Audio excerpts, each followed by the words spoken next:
Today, in Flex in the City, we talk to Mandy Rawlinson, the head of the UK and EMEA for Aberdeen Investments and the author of You Don't Belong Here. Mandy explores women in finance and first-generation corporate success. All that happening right now in Flex in the City. Hello everybody, this is Rachel Treese for Flex and the City, and I'm really delighted to have somebody who I've met before, who I've got an enormous amount of respect for. Her name is Mandy Rawlinson. She's from Scotland.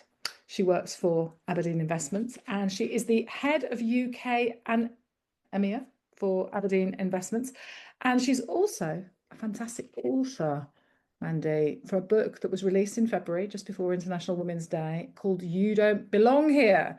And it's an evidence-based book about practical strategies for overlooked women ready to rise and own their power at work. Wow, Mandy, well done. Lovely to have you on Flex in the City. Really delighted to be here, and thank you very much for having me. You're very welcome. So I'd love to hear, as a female, your own story. Where did you grow up, and how did you end up being in the finance industry? Sure. So I'm from the Scottish borders in Scotland, and I actually grew up with sort of a farming background. My dad's a farmhand. I knew nobody in financial services before I joined the industry, and had actually had nobody in my family who'd worked an office job. So I call myself a first generation corporate. And I actually started in law. So I went to university and did a law degree. And I did that because my original plan was to be in the police. So coming from a farming background, I was outdoors all the time. And I thought that would be a great job, being outdoors. And I decided to go to university and study law because I felt like that would help me in that career path. And I write about this a little bit in the book, where I'd kind of written myself off from being a lawyer because that wasn't for people like me. And it wasn't until I got there and I began mixing with others in my classes and sort of realizing that I was holding my own, that I thought I could dream a little bit bigger. So I qualified as a lawyer. I started working in private practice in banking and finance. And from there, I did a number of different secondments and projects that took me down to London. I then transferred into banking. I did a stint at RBS, and from there into asset management. So done the full spectrum of financial services. And it's been a great career, a really rewarding one, actually. But had you told me, as a 16-year-old choosing my university degree, that I would end up heading up a region of an asset manager, I would have laughed. I would have believed that that wasn't for me. Wow. So I think I told you, my daughter, she's just started at university. She started at business school. So if you were speaking to young females about their career or life, what would be the advice that you'd be giving her or any other young female right now? So the book's a personal project, and it's not aimed at financial services. It's aimed at women generally across all sectors, across all careers. And I'm in a really privileged position where I get asked to mentor a lot of women and young dads, actually. And the reason I wrote the book is because I found more and more that I was having to say no when I was approached for these mentoring relationships, because they take time if you really want to do them properly, and I do. Yeah. But what I saw was a pattern of certain questions or themes that were coming up time and time again that I approach really practically. And that's sort of that's kind of one of my core values, is just to be really honest about how I see things. And so what I did is I thought, what's the way that I can get the advice I would tend to give to 2 or 3 people into the hands of 100 people? And that's what the book was born from. And I mean, the topics that come up, the things I often get asked if I'm speaking at conferences or panels, when, the young women come up to me after, is, how do you balance motherhood? How can you have young children and do a job like you do? Maybe they're at the stage where they're thinking about starting families and they're petrified, or they're way before that and they're just thinking, what's the point in putting all this effort in, because I will have to stop. I get asked over and over again what it means to speak up. So women are getting feedback like, you need to speak up more. And they're saying to me, but what does that mean? Because, you and I will know that speaking up doesn't mean going into a meeting and just saying anything. It actually means positioning yourself for strategic work. It means making sure that people have you at front of mind when opportunities come up, or when there's a project that needs to be run because you are known for something.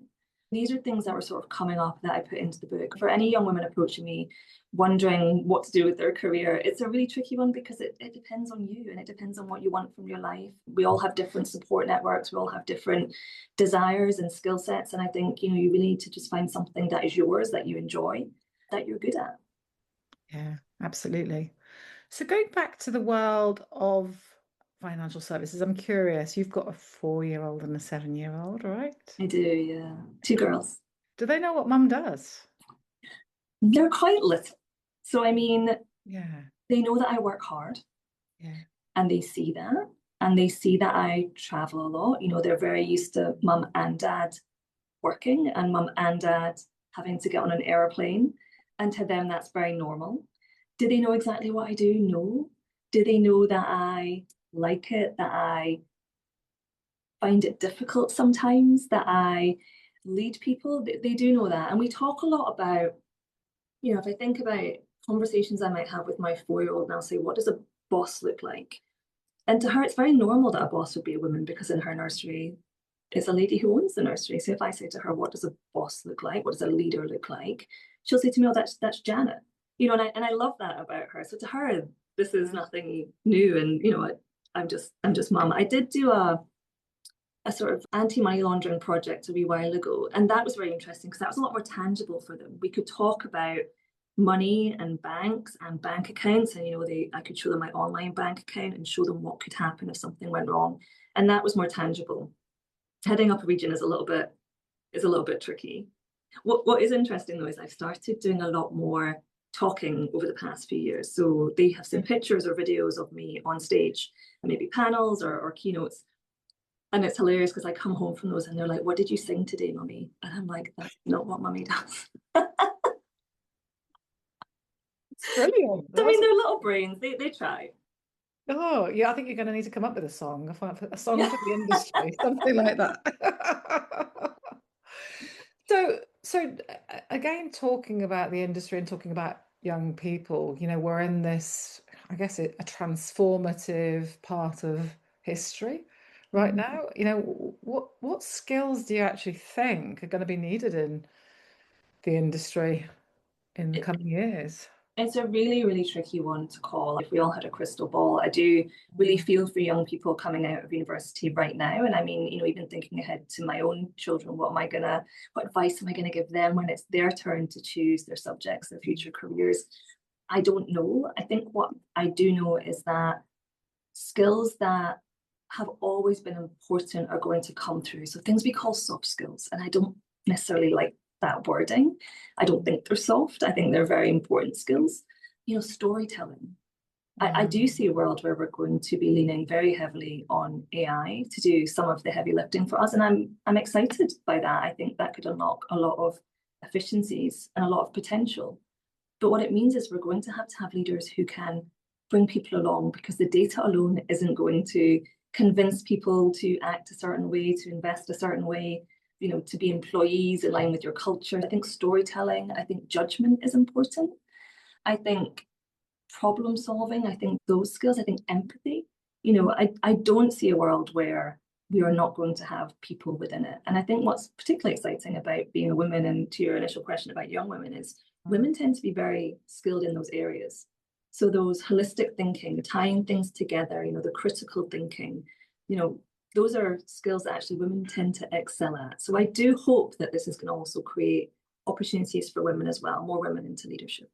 Absolutely. And in your own career, Mandy, has there been any leaders that you've really taken inspiration from yourself, where you've really admired their leadership skills? I'm curious.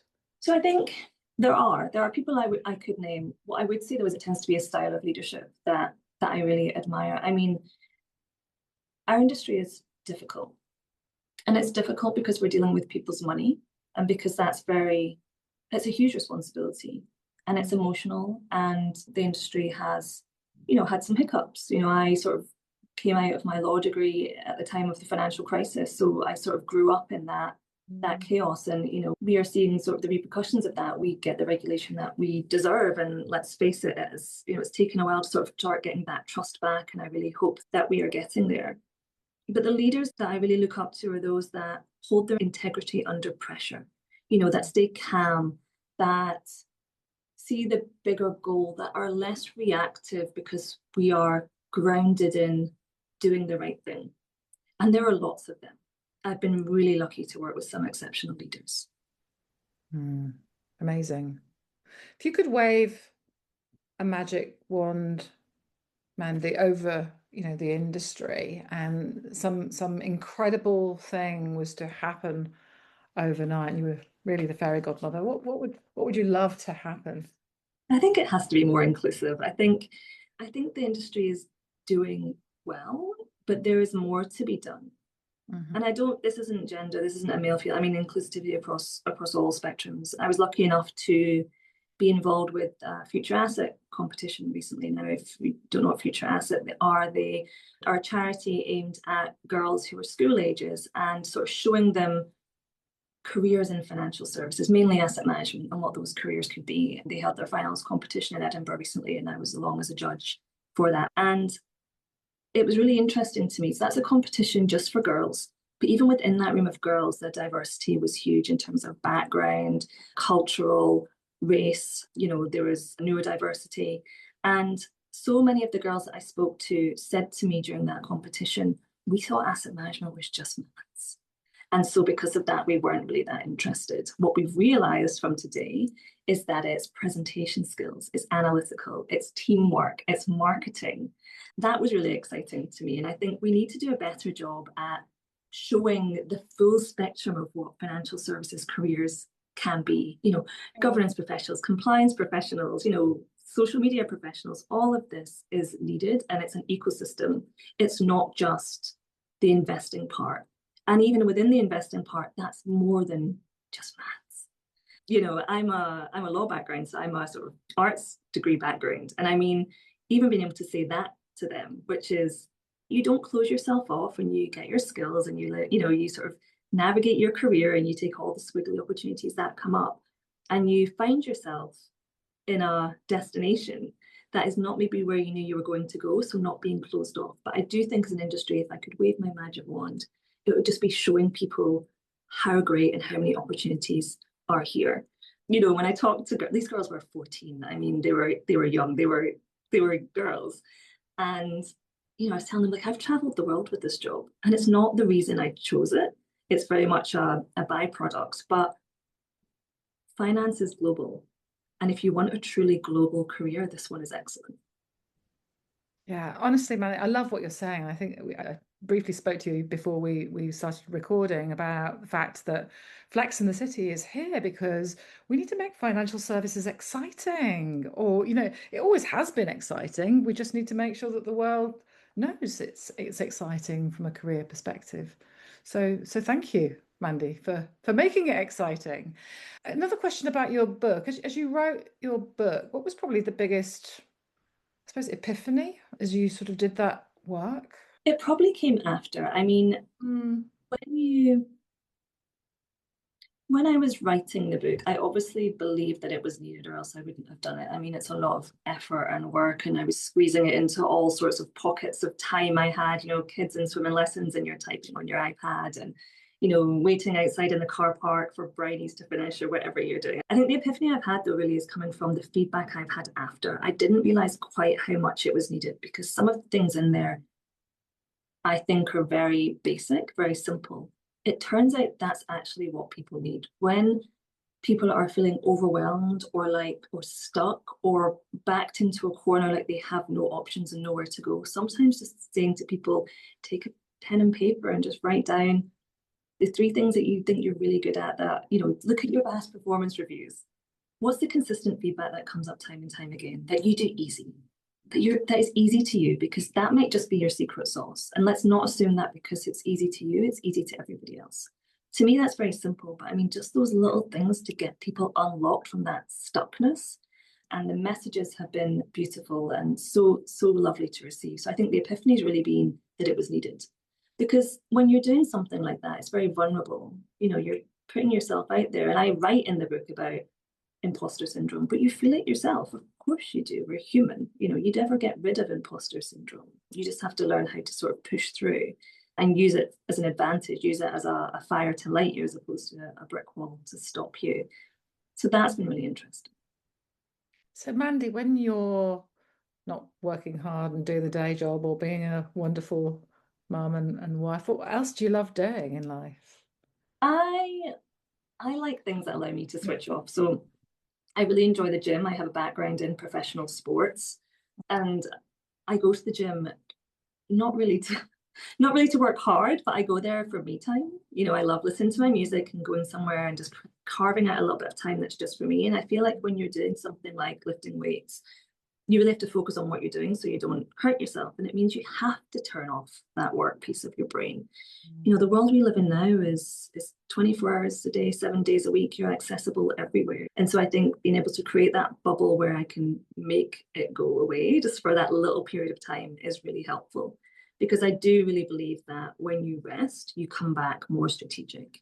You do need to take yourself out of your work, out of your BAU to a different environment. And the interesting thing about that is I've tried to sort of work out in the house and it doesn't work. I have to be in a different environment, and that's a really important learning for me. So I love that. And I just love doing things with my kids. I mean, playing is very interesting. I didn't realize how serious life had gotten before I had the children. And they have absolutely softened me, but there's something so wonderful about going home and just getting into their world. Painting, singing, drawing. And then you come back and you're a more empathetic leader because of that, I think. Yeah, absolutely. So if the financial services industry could learn something from playing and focus time out, you know, what would that be? What would that shift be, do you think, to the industry? Well, I think we'd be more innovative. I do. I think, you know, as an industry, and again, I sort of touched on it earlier, because of what we do and because of how hugely important it is, we are literally looking after people's livelihoods. We are sometimes quite rightly worried about making mistakes, but you learn from making mistakes. And I think we have to start using maybe sandboxes a little bit more, or, you know, innovation spaces where we're allowed to sort of free that creativity for product solutions, for operational solutions, for people solutions as well.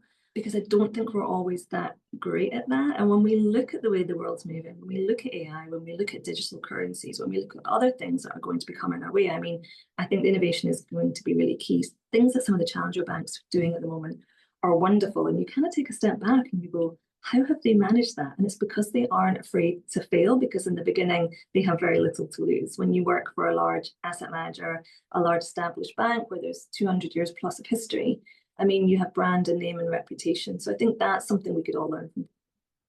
Yeah, so it's time for the industry to play. And also have a little bit of fun. And I mean, again, there are some leaders that are great at this, but we have to have fun in what we do. I mean, we spend a lot of our time at work. And I think if we want to start attracting or want to continue attracting talent, fun is going to be an important part of it. Being able to integrate your work with your life. We talk a lot about work-life balance, certainly as busy parents. And I think sometimes that phrase is a little bit outdated. I think this is more of an ecosystem these days, with being on so much and just the pressures of everyday work and the globalization as well. You know, if you're working across different time zones, balance is really tricky. But if you think of it as an ecosystem where you all kind of have to just live and survive together, you're going to have to integrate fun into it. Yeah, absolutely.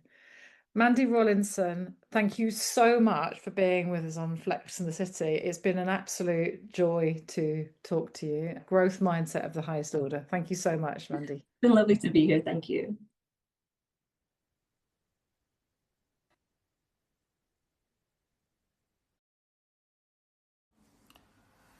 And that's a wrap for this episode of Flex in the City. We hope that you found inspiration and valuable nuggets of wisdom to elevate your leadership journey. Don't miss out, subscribe on your favourite platform, and if you enjoyed the episode, please do leave us a review. Your feedback really matters. Thank you.